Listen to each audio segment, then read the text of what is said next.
कारण ना पाकर बड़ी गंभीरता से ब्राह्मण देवता विचार करने लगे कि मेरे पास इतनी संपत्ति कहां से आ गई। वे मन ही मन कहने लगे, मैं जन्म से ही भाग्यहीन और दरिद्र हूं, फिर मेरी इस संपत्ति समृद्धि का कारण क्या है। अवश्य ही परमेश्वरशाली यदुवंश शिरोमणि भगवान श्री कृष्ण के कृपा कटाक्ष के अतिरिक्त और कोई कारण नहीं हो सकता। यह सब कुछ उनकी करुणा की ही देन है। स्वयं भगवान श्री कृष्ण पूर्ण काम और लक्ष्मीपति होने के कारण अनंत भोग सामग्रियों से युक्त हैं। इसीलिए वे याचक भक्त को उसके मन का भाव जानकर बहुत कुछ दे देते हैं, परंतु उसे समझते हैं बहुत थोड़ा, इसलिए सामने कुछ कहते नहीं। मेरे यदुवंश शिरोमणि सखा श्याम सुंदर सचमुच उस मेघ से भी बढ़कर उदार है, जो समुद्र को भर देने की शक्ति रखने पर भी किसान के सामने न बरसकर उसके सो जाने पर रात में बरसता है, और बहुत बरसने पर भी थोड़ा ही समझता है। मेरे प्यारे सखा श्री कृष्ण देते हैं बहुत, पर उसे मानते हैं बहुत थोड़ा, और उनका प्रेमी भक्त यदि उनके लिए कुछ भी करते तो भी उसको बहुत मान लेते हैं। देखो तो सही, मैंने उन्हें केवल एक मुट्ठी चिड़वा भेंट किया था, पर उदार शिरोमणि श्री कृष्ण ने उसे कितने प्रेम से स्वीकार किया। मुझे जन्म जन्म उन्हीं का प्रेम, उन्हीं की हितैषता, उन्हीं की मित्रता और उन्हीं की सेवा प्राप्त हो। मुझे संपत्ति की आवश्यकता नहीं, सदा सर्वदा उन्हीं गुणों के एकमात्र निवास स्थान महान भाव भगवान श्री कृष्ण के चरणों में मेरा अनुराग बढ़ता जाए और उन्हीं के प्रेमी भक्तों का सत्संग प्राप्त हो। अजन्मा भगवान श्री कृष्ण संपत्ति आदि के दोष जानते हैं। वे देखते हैं कि बड़े बड़े धनियों का धन और ऐश्वर्य के मद से पतन हो जाता है, इसीलिए वे अपने अदूरदर्शी भक्त को उसके मांगते रहने पर भी तरह तरह की संपत्ति, राज्य और ऐश्वर्य आदि नहीं देते। यह उनकी बड़ी कृपा है। परीक्षित, अपनी बुद्धि से इस प्रकार निश्चय करके वे ब्राह्मण देवता त्याग पूर्वक अनासक्त भाव से अपनी पत्नी के साथ भगवत प्रसाद स्वरूप विषयों को ग्रहण करने लगे और दिनों दिन उनकी प्रेम भक्ति बढ़ने लगी। प्रिय परीक्षित, देवताओं के भी आराध्य देव भक्त भयहारी यज्ञपति सर्वशक्तिमान भगवान स्वयं ब्राह्मणों को अपना प्रभु, अपना इष्ट देव मानते हैं। इसलिए ब्राह्मणों से बढ़कर और कोई भी प्राणी जगत में नहीं है। इस प्रकार भगवान श्री कृष्ण के प्यारे सखा उस ब्राह्मण ने देखा कि यद्यपि भगवान अजित हैं, किसी के अधीन नहीं हैं, फिर भी वे अपने सेवकों के अधीन हो जाते हैं, उनसे पराजित हो जाते हैं। अब वे उन्हीं के ध्यान में तन्मय हो गए। ज्ञान के आवेग से उनकी अविद्या की गांठ कट गई और उन्होंने थोड़े ही समय में भगवान का धाम, जो कि संतों का एकमात्र आश्रय है, प्राप्त कर लिया। हे परीक्षित, ब्राह्मणों को अपना इष्ट देव मानने वाले भगवान श्री कृष्ण की इस ब्राह्मण भक्ति को जो सुनता है, उसे भगवान के चरणों में प्रेम भाव प्राप्त हो जाता है और वे कर्म बंधन से मुक्त हो जाता है। बोलिए द्वारिकाधीश भगवान की जय। बोले श्रीमद् भागवत महापुराण की जय। आइए भक्त वृंदो, श्रीमद् भागवत महापुराण के 10वें स्कंद उत्तरार्ध में 82वां अध्याय भगवान श्री कृष्ण बलराम से गोप गोपियों की भेंट का प्रसंग श्रवण करते हैं। श्री सुखदेव जी कहते हैं, हे परीक्षित, इसी प्रकार भगवान श्री कृष्ण और बलराम जी द्वारिका में निवास कर रहे थे। एक बार सर्वग्रास सूर्य ग्रहण लगा, जैसा कि प्रलय के समय लगा करता है। परीक्षित, मनुष्यों को ज्योतिषियों के द्वारा उस ग्रहण का पता पहले से ही चल गया था, इसलिए सब लोग अपने अपने कल्याण के उद्देश्य से पुण्य आदि उपार्जन करने के लिए समस्त पंचक तीर्थ कुरुक्षेत्र में आए। समस्त पंचक क्षेत्र वह है जहां शस्त्रधारियों में श्रेष्ठ परशुराम जी ने सारी पृथ्वी को क्षत्रहीन करके राजाओं की रुधिर धारा से 5 बड़े बड़े कुंड बना दिए थे।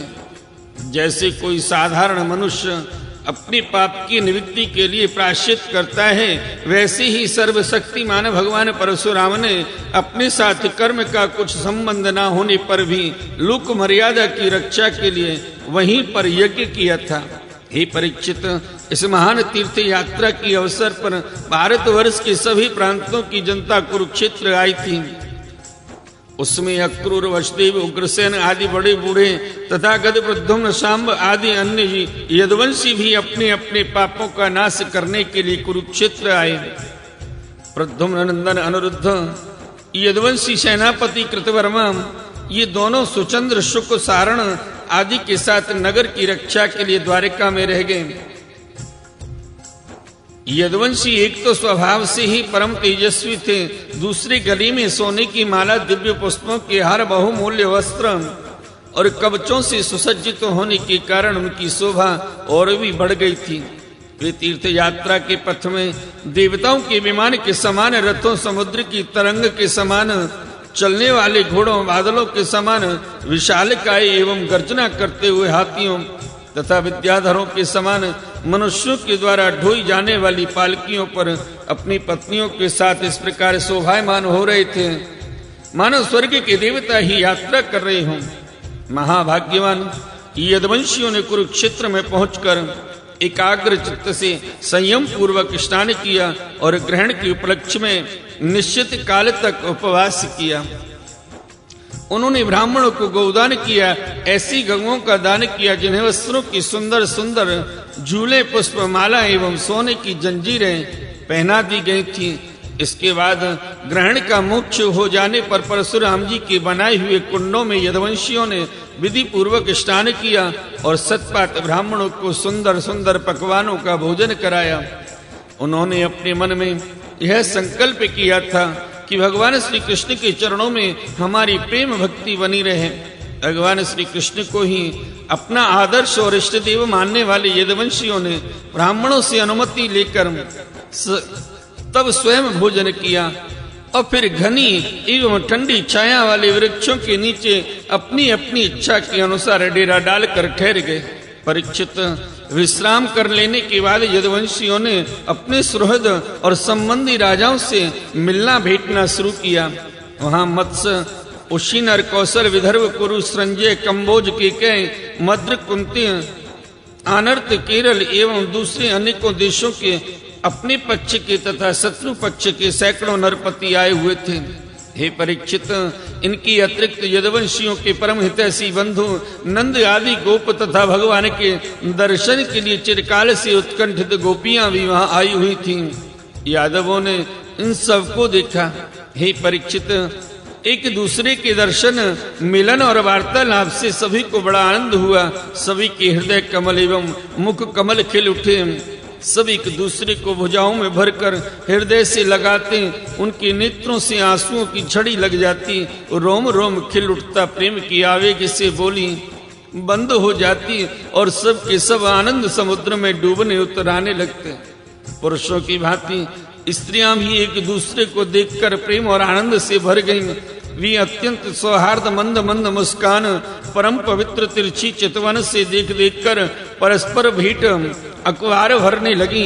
वे अपनी भुजाओं में भरकर केसर लगे हुए वक्षस्थलों को दूसरी स्त्रियों के वक्षस्थलों से दबाती और अत्यंत आनंद का अनुभव करती। उस समय उनके नेत्रों से प्रेम के आंसू छलकने लगते हैं। अवस्था आदि में छोटों ने बड़े बूढ़ों को प्रणाम किया और उन्होंने अपने से छोटों को प्रणाम स्वीकार किया। वे एक दूसरे का स्वागत करके तथा कुशल मंगल आदि पूछकर फिर श्री कृष्ण की मधुर लीलाएं आपस में कहने सुनने लगे। हे परीक्षित, कुंती, वसुदेव आदि अपने भाइयों बहनों एवं उनके पुत्रों, माता पिता, भाभियों और भगवान श्री कृष्ण को देखकर तथा उनसे बातचीत करके अपना सारा दुख भूल गई। कुंती ने वसुदेव जी से कहा, भैया मैं सचमुच बड़ी अभागिन हूँ, मेरी एक भी साध पूरी न हुई। आप जैसे साधु स्वभाव सज्जन भाई आपत्ति के समय मेरी सुध भी ना लें, इससे बढ़कर दुख की बात और क्या हो सकती है। भैया, विधाता जिसके बाएं हो जाता है उसी स्वजन संबंधी पुत्र और माता पिता भी भूल जाते हैं, इसमें आप लोगों का कोई दोष नहीं। वसुदेव जी ने कहा, बहन उल्हाना मत दो, हमसे विलग न मानो। सभी मनुष्य दैव के खिलौने हैं, यह संपूर्ण लोक ईश्वर के वश में रहकर कर्म करता है और उसका फल भोगता है। बहन कंस से सताए जाकर हम लोग इधर उधर अनेक दिशाओं में भगे हुए थे, अभी कुछ ही दिन हुए ईश्वर कृपा से हम सब पुनः अपना स्थान प्राप्त कर सके हैं। श्री सुखदेव जी कहते हैं, हे परीक्षित, वहां जितने भी नरपति आए थे, वसुदेव उग्रसेन आदि यदुवंशियों ने उनका खूब सम्मान सत्कार किया। वे सब भगवान श्री कृष्ण का दर्शन पाकर परमानंद और शांति का अनुभव करने लगे। हे परीक्षित, भीष्म पितामह, द्रोणाचार्य, धृतराष्ट्र, दुर्योधन आदि पुत्रों के साथ गांधारी पत्नियों के सहित युधिष्ठिर आदि पांडव, कुंती, संजय, विदुर, कृपाचार्य